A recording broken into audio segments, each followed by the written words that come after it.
তোমরা ফার্মের মুরগি, তোমাদের শরীরে একটু পানি পড়লেই তোমরা ফার্মের মুরগির মতো তোমাদের একটা শিক্ষামন্ত্রী কিভাবে স্টুডেন্টদের লিভিং এ বলে যে তোমরা ফার্মের মুরগি।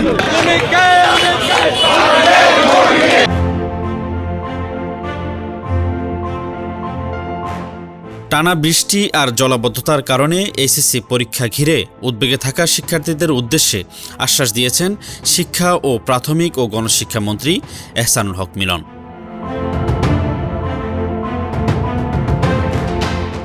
আন্দোলনরত শিক্ষার্থীদের পড়ার টেবিলে ফিরে যাওয়ার আহ্বান জানিয়ে তিনি বলেছেন, শিক্ষার্থীদের সুষ্ঠুভাবে পরীক্ষা নেওয়ার বিষয়ে সরকার তাদের চেয়েও বেশি উদ্বিগ্ন।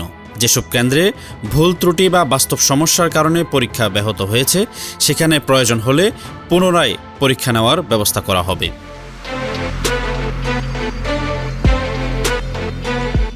মঙ্গলবার জাতীয় সংসদে পটুয়াখালী ২ আসনের সংসদ সদস্য শফিকুল ইসলাম মাসুদের প্রশ্নের জবাবে মন্ত্রী এসব কথা বলেন। সংসদ সদস্য জানতে চান, সাম্প্রতিক পরীক্ষায় ক্ষতিগ্রস্ত শিক্ষার্থীদের জন্য বিশেষ মূল্যায়ন বা বিকল্প ব্যবস্থা নেওয়া হয়েছে কিনা এবং এখনও পানির নিচে থাকা কেন্দ্রগুলোর বিষয়ে সরকারের পরিকল্পনা কী। জবাবে শিক্ষামন্ত্রী বলেন, বর্ষা মৌসুমে পরীক্ষা পরিচালনা একটি বড় চ্যালেঞ্জ।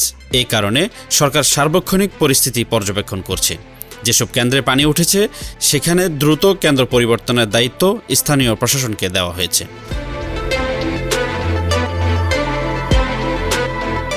তিনি জানান, কুমিল্লা সরকারি কলেজের ঘটনাটি সবচেয়ে গুরুত্বপূর্ণ ছিল। এছাড়া অন্য যেসব কেন্দ্রে সমস্যা দেখা দিয়েছে সেগুলোতেও দ্রুত বিকল্প ব্যবস্থা নেওয়া হয়েছে। মন্ত্রী আরও বলেন, কোথাও প্রশাসনিক দুর্বলতার কারণে শিক্ষার্থীরা পরীক্ষা দিতে না পারলে বিষয়টি তদন্ত করে প্রয়োজন হলে পুনরায় পরীক্ষা নেওয়া হবে। এ বিষয়ে একটি পূর্ণাঙ্গ জরিপের ভিত্তিতে সিদ্ধান্ত নেওয়া হবে। ভবিষ্যতে এমন পরিস্থিতি এড়াতে পরীক্ষার সময়সূচিও এগিয়ে আনার পরিকল্পনার কথা জানান তিনি।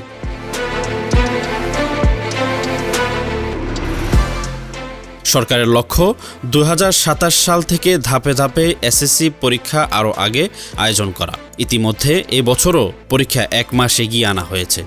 পাশাপাশি ডিসেম্বর-জানুয়ারিতে শিক্ষাবর্ষ শুরু করার পরিকল্পনাও বিবেচনা রয়েছে, যাতে সিলেবাস শেষ করেও সময় মতো পরীক্ষা নেওয়া সম্ভব হয়। S M Saiful Islam, face the people.